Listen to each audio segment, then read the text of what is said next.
The International Association for Near-Death Studies presents NDE Radio, a weekly exploration of near-death experiences and similar encounters with the other side. Now, here's your host, Lee Whitting. What do you suppose it will take to convince doubting surgeons that a patient whose heart is stopped can still be observing what's going on? When an out-of-body experiencer reports what the doctors and nurses were saying and doing while her heart was stopped, why do so many doctors refuse to listen? What could be greater proof than that near-death experiences are real? Welcome to NDE Radio, brought to you by the International Association for Near-Death Studies. I'm your host, Lee Whitting. Our guest today is Barbara Bartolome, a moving force behind the notion that near-death experiences and the gifts resulting from them are meant to be shared with the world. After her NDE on the operating table in 1987, she has gone on to become the founding director of the Santa Barbara, California chapter of IANDS, and most recently was named to the board of directors of IANDS National Organization. For a fascinating story about her experience, the Santa Barbara local chapter, and some cutting-edge comments concerning the nature of consciousness, read Jeff Wing's article, Death and the Big Wow, in the March 6, 2014 issue of Mission and State, part of Santa Barbara's Sentinel, which is currently on the IANDS.org website. Barbara, welcome to NDE Radio. Good morning, Lee. Thank you for having me. How are you doing? I heard great. I heard there was a small earthquake out there this morning. We didn't even feel it. Yeah, unless it's going to be a 7 or above, we don't even bat an eyelash. Just as well, I guess. Barbara, tell the audience about your near-death experience while you were being prepped for back surgery. Yeah, I was 31 years old with a 3-month-old little baby girl and an 8-year-old son, and I went in for the spinal discectomy, laminectomy that was happening, and they wanted to do, prior to the surgery the next day, they wanted to do a myelogram where they inject iodine dye into your spinal column, and they did that at the back of my neck. And they had me laying on an x-ray table, and normally this procedure is done, and they get the results, and they go on with the surgery, and everything goes well. They told me to hold really still, and I was following directions. And after they had injected the dye, a person who was with the x-ray tech started moving the x-ray table by putting his finger on a button and pushing it. So the table was supposed to raise where my head went up and my feet went down so that gravity would take the dye down my spine. And it didn't happen that way because he just mistakenly pushed the wrong button on the machine. So he didn't know that was happening, and I felt immediate kind of confusion, and I started feeling funny, and I didn't know what was going on, and I wasn't sure if it was what was supposed to be happening, so I didn't say anything. And by the time I realized that I should say something, that I was feeling as though I was going to black out, it was too late, and I started hyperventilating, and he noticed then that I was in distress. And the last thing I saw before I did black out was him leaning over the x-ray table looking at me and then leaning back to see where his thumb was and then looking like, oh, my God, face on him. So when I blacked out, there was no loss of consciousness. I was in my body one moment, and when I shut my eyes and lost it, then I was up on the ceiling. And I had never known anything about NDEs. I'd never heard of them. And I looked down at my body and the top of his head, and I went, if I'm up here and, he's down there, and he started calling code blue, and the room started going into a panic mode, I must be dead. And it wasn't very distressing to me at all. I felt very calm and very centered, and I felt wrapped in love and just in a very peaceful place. I wasn't, you'd think that it would be very distressing because of a child, the children that were involved, losing their mom, and I thought about all that in that moment. But when I was up on the ceiling immediately after I said, I must be dead, I realized that someone was there with me. And I can't name who that person was because I felt so close to them. I felt that I'd known them for so long, like for eternity. And I had no reason to look over to see if they were there physically. I mean, like, I wasn't there physically, obviously, and I don't think that I had a body or anything up on the ceiling, but I felt this amazing connection to whoever it was that was next to me, and I began to talk to them very calmly about how, and as I was watching the resuscitation efforts unfold down below, how I wanted to go back to that life. And I explained, that my 3-month-old and 8-year-old would need me and that their lives would be forever changed if I left at this point, and that I wanted to help them grow into, beautiful human beings. And I also mentioned that I had not completed my work on Earth, that I had a purpose and I hadn't done it yet. And my feeling with talking wasn't at all insistence. It was more of a request to whoever it was that was up there with me. And I felt instinctively that they had the ability to make what I was asking to have done come true. So I watched as the resuscitation effort was happening below, and there were people coming in and out of the room, and quite a bit of activity and noise. And there was an oxygen mask that was placed on my face and an oxygen cart that was wheeled in next to me. And then a man came in with a small box, and he placed it on a ledge next to the x-ray table. And as I was looking down and I was, mentally telepathy talking to the being next to me, that was the only thing that triggered me on down below, is that I didn't know what that man was doing with the box. And I actually said, "Now, what is that? What is he doing?" And in the moment that I said that, I was then moved from the ceiling vantage point above the x-ray table to right in front of the box that he had placed on the ledge. And he hadn't turned it on yet. He was placing things on my chest, and it was a heart monitor, and I didn't recognize what it was until he turned it on. And the little green ball of light, went straight across the screen, and then it started back on the left side and traversed the screen again. And the third time it did that, and it was making this monotone humming sound, beep, I went, "Oh my God, that's one of those machines that test your heart, and it's supposed to be going deep." So I hadn't had much medical issues prior, and so and I don't watch TV, so I was kind of like, oh. And when I realized that was a heart monitor, then the minute I did, I was back on the ceiling again. So I don't know if I chose to move or if I was moved just to get that answer.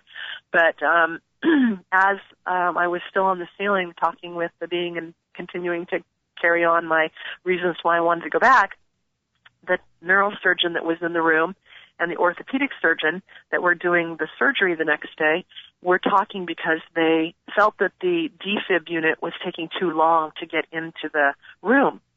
And they hadn't, the defib unit, it was 1987, they didn't have them, and this was an x-ray room, so there was no reason for them to believe that somebody was going to need it in that room. And so they were deciding to do something else. And the orthopedic surgeon said, "Stand clear." And the people around the table that were helping with the resuscitation effort stepped back, and he stepped forward, and he struck me with full force with his fist right in the center of my chest. And, of course, I'm on the ceiling. I don't feel anything, but it was, pretty shocking to see him blow his hand into my chest. And the second time that he did that, my eyes shut from up on the ceiling, and I immediately opened my eyes in my body, and I was looking up into his face. He had just struck me the second time. And I had the oxygen mask on my face, and I flipped my eyes open, and I started talking into the oxygen mask. "Oh, my God, I'm back." And the nurse said, please, we need to stabilize you. Don't talk. And so I could barely contain myself. I was so excited. And so I waited until they took the oxygen mask off, and I just blurted out everything. And I was so excited and happy. And I was up on the ceiling, and I saw and heard everything. And, of course, the neurosurgeon, who's very well known in Santa Barbara, he's standing there, and he just goes, oh, brother. And I was so excited and thrilled to have had that, just gotten my choice to go back, and I was going to be with my children and my husband again. Of course. And I bubbled out with, oh no, it really was true. I was up on the ceiling. She's the person who did this, brought in the oxygen mask. That man hooked up a heart monitor. I saw it was flatlining, and I explained another couple of things that people had done in the room. And then I turned to the two doctors and I said, and you said this, and you said that, and then you replied, and then you said, and then he stepped forward 2 steps, said, stand clear, and struck my chest twice, and I'm back. And the whole room just stood there with no comment, and the neurosurgeon turned white. I watched him, just the blood drain out of his face, and he then just got very upset, and he said, I'm not going to stand here and listen to this. And he stormed out of the room. The orthopedic surgeon who'd struck my chest, he stayed with me and asked me more questions like, what else did you see? And so for the next 5 minutes, he spoke with me and calmed me and comforted me. But then when they moved me up to a room to await the surgery the next day that they were doing on my back, not a single person in the hospital would respond to any of my questions. The doctors in the days to come, after they did the surgery the next day, would refuse to talk to me about what had happened. And I was trying to put into perspective what had happened. How did I get out of my body, and how did I see all that? And I was just asking for some sort of confirmation, and no one would talk to me. And I later realized that it was because of the fear that they had of the liability for the hospital themselves. But it left me very, unsure of what to say about what had happened. And my husband at the time said, well, if they won't talk to you about it, it probably didn't happen. And so I just felt very closed down, and I didn't talk about it for 15 years. That was very hard because at first it just was really difficult. I wanted answers. But after a while, I just let it go, and I raised my family, and I went on, and it was a nurse at my local hospital that was a friend of mine, and we were at a gymnastics meet with our daughters, and her mom was passing away, and I broke my silence, and I said, I have a story that may make you feel more comfortable about your mom's passing, and I would tell you that story if you'd like me to. And she said, well, sure. And after I told her the story, she said, do you know that you are explaining something that you couldn't possibly know about? It's something that a medical tech would know, but you with no background in medical would not have any clue that this had been done to you. And I said, really? That the stroke to my heart? She said, yes, that's trained in medical school, and it's very rarely used, and it's a last-ditch effort, and it's very rarely positive. The people normally don't come back. It's just it's supposed to shock your heart, and it's supposed to shock your heart into beating, but it doesn't work very often. And she said, I believe what you're telling me. And it was the first time I was just like, oh my gosh, I think I need to look more into what I had happened. So I ended up looking on websites and finding a website that had a lot of other near-death experiences, and of course the internet had come into being, and so I had this search capacity that I didn't have back in 1987, and I ended up connecting with Jeffrey Long with the Near-Death Experience Research Foundation and his website, and he ended up connecting me to IANDS, and I went to a conference, and that started a beautiful relationship between IANDS and myself. Which conference did you go to? It was what was your first one? It was the San Diego conference. I believe that was 2008. Yes, very good. Yeah. Yeah, and it was very enlightening because of many reasons, but one of the major reasons was the very first night at the conference, there were a number of people, and I had no idea who they were, and I was actually a little scared to be there. I was still not quite comfortable with my near-death experience and a little afraid to talk about it. I didn't quite know how to put it in perspective yet. And there were a number of people standing in a circle with Jeffrey Long and his wife Jody, and I had no idea who they were, but it was Raymond Moody and it was PMH Atwater, and these are, key figures in the near-death experience research area, and a number of about 4 other people, and they were talking about the after effects of an NDE, and that was the theme of the conference. And as I listened to them talk, I kept thinking, wait a minute, the after effects that they're naming, I've had those all the way back to my earliest memories. Why would they have anything to do with my near-death experience when I was 31? Intuition, lack of fear of death, problems with electromagnetic, turning the lights off when I walk into a room, or things like very odd things like that. Mm-hmm. I was just like, wait a minute. I've had those all the way since I was a child. And so I was listening as they were talking, and at the end of the conversation, and they kind of all turned to start talking to each other, I turned to the woman next to me who happened to be PMH Atwater, and I said, I just don't understand. And I posed the question to her, why would I have the after effects prior to the NDE? And she took my hands and she said, dear, I think you ought to check into your background when you were young and see if there was any incident that might have been an NDE when you were quite young. And, at the time I thought, oh my gosh, I can't believe these people think we have more than one of these in our life. And I remember, answering politely and saying, oh, thank you, and then, oh gosh.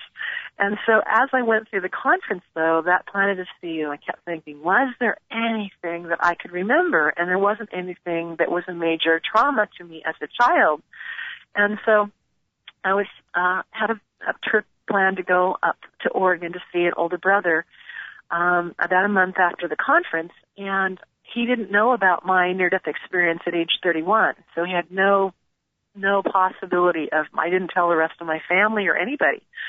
And so I said to my brother, I'm doing a medical background on myself and medical history all the way back to birth, and I remember when I did this event, and I remember when I had that cast on my leg, and so can you remember anything else that I should add into that medical history?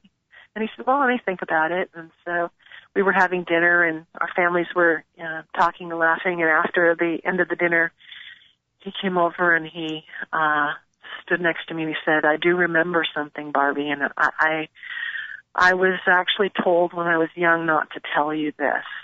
And he said, nobody talked to you about it, but when you were 18 months old, you had a very high fever. You were sick with something that he said, I don't remember what it was, whether it was measles or mumps or whatever.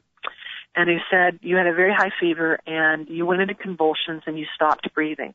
So the parents called whatever it was at that time in 1958, 911. It's probably the fire department that they called or something.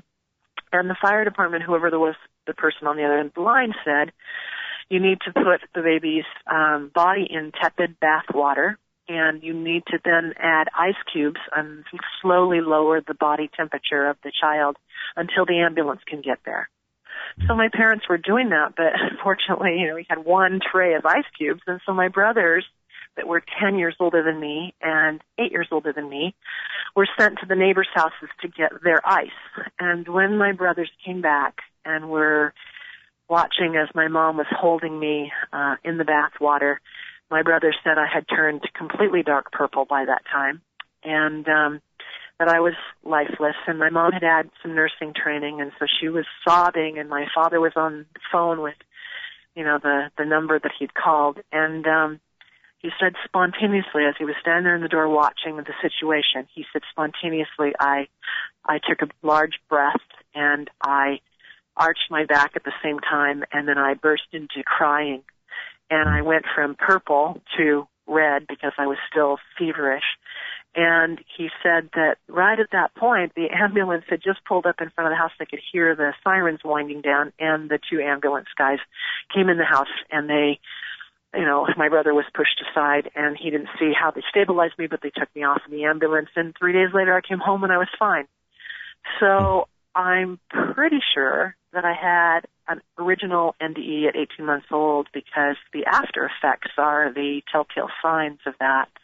And answering that question, I kind of had that in the back of my mind all my years of my life. Why did I have this intuition? My mom was a police officer, and she used to say, do not tell anyone that you can do this. Please don't talk about it. And so I really didn't know why I was different in that way, and how I didn't look at it as a gift. It didn't feel, good to me to be able to know these things. I didn't know how to put it in perspective, and no one was helping me put it in perspective. So I kind of wanted to, bury those things and not know that I knew when the car accident was going to happen in the intersection that we were standing, on the side of the street, and saying, I didn't want to know those things. I wanted to turn it off. And so, having the information about having the near-death experience as a child and understanding the after effects, that one conference really helped a lot in putting into perspective my early years and all of those aspects, and it gave me a lot of understanding about why I had been different than my other 4 siblings and all the other kids that I knew.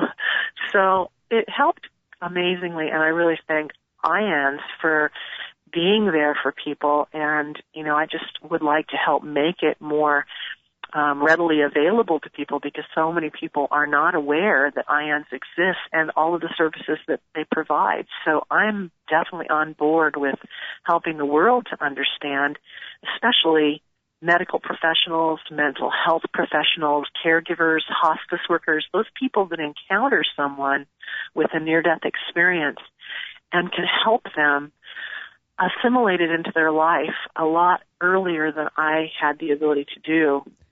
Yes, isn't it a shame that it took 15 years for you to be able to acknowledge that NDE experience? It does. It made, changes to who I was. I believe that from early on, my the way I looked at life was so different than people, and it would have helped me very strongly to know that came from somewhere. And I just didn't fit in where I lived and where I grew up, and where I was just not, I was really very caring about people, and I had a lot of the signs of an NDE, and it's just sad that those people that have these are shut down. And now the information with the internet is so much greater, and with media coming out and very clearly outlining Eben Alexander's story, and Dr. Yes. Mary Neal's story, and Anita Morjani's story, and little Colton Burpo with the new movie that's coming out. This helps people the world over to understand. Hopefully they'll not be as skeptical as some, but to at least, have the door open for NDEs to be a possibility. And then when they talk to someone who has had one, to keep an open mind about it, and those people that have had an NDE to investigate what it means to them personally. Mm-hmm. Now, Barbara, you were raised Christian. I was. Has your NDE experience influenced the way you practice your religion? Or what sort of reaction have you gotten from church people that you've talked to about this? Well, I have to say that raised Christian isn't quite. My family did not go to church, but as a 5-year-old, I absolutely knew that God existed. Mm-hmm. And my grandmother went to church, but she lived 50 miles away, so I had a little bit of influence about that. But I actually ended up in a preschool at a church, or a kindergarten class at a church, which I absolutely latched on to the feeling that I was in God's home. I didn't latch on to religion, weirdly, all through the years. And in fact, I very rarely read the Bible, but I latched on to the community of the church because I felt love, very much love towards God, and I felt like that was like an extra family for me. So I ended up going to church when my parents never went to church all through my growing up years, and joined, a Young Life when I was in high school, and so my parents actually looked at me kind of askew, like, where did she come from? And so I had a personal relationship with God, but it really didn't matter which church that I went to, because I could walk into the Catholic Church and feel just as comfortable as the Baptist Church or the Presbyterian Church or the Buddhist. I went anywhere that any of my friends asked me to go. Mm-hmm. And that was very interesting, because when I had the NDE, and after I started assimilating it, that many years later, I realized that the connection that I had to God always felt straight through to Him. I didn't feel as though it had to go through any institution that I attended, religious institution, religious anywhere. I felt so connected that I realized that I didn't need. It was a couple of years later, and I had been going to church really regularly, and I realized, what, I'm kind of past the point where I need the other people to support me anymore, and I really don't need the community of people, and I feel very perfectly fine with praying, anywhere I am in any situation, and I don't attend church anymore. So it's really been an interesting change in my life to not attend church anymore, but I feel very comfortable with it, and I feel like it served me for the years that I needed it, and I really think churches do a wonderful job, but I just personally felt that the connection was straight through, and I didn't need that anymore. Well, you draw some community connection through your local IANDS group, which you started. Correct, and I've been in Santa Barbara for over 30 years, so I have a huge community of people, and I've been very active in lots of volunteering and nonprofit work. So I have, a big circle of people here in Santa Barbara.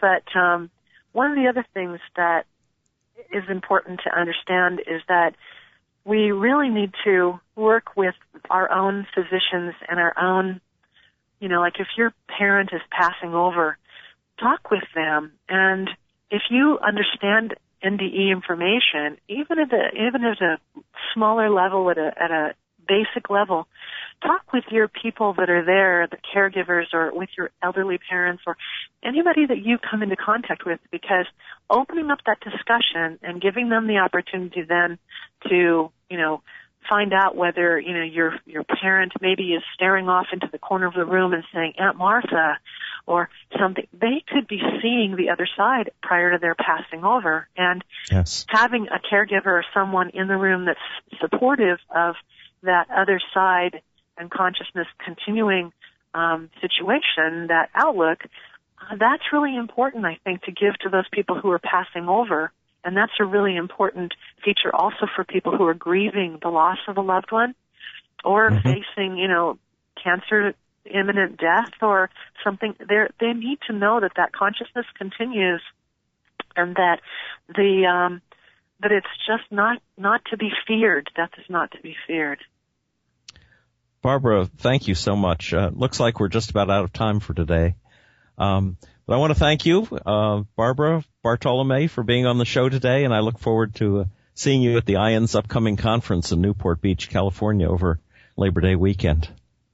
Yes, I'm looking forward to it too, Lee. It should be great. It's on health, and the topic is health and healing. I hope all of you listening are planning to attend. And if you would like to listen to this show again or any other of our programs, please visit our website at nderadio.org. And for more information about IANDS, please check that website at IANDS.org. There will be information on that site about our upcoming Labor Day weekend conference on NDE's Health and Healing in Newport Beach, California from August 28th to 31st. So save those dates, and thanks for listening.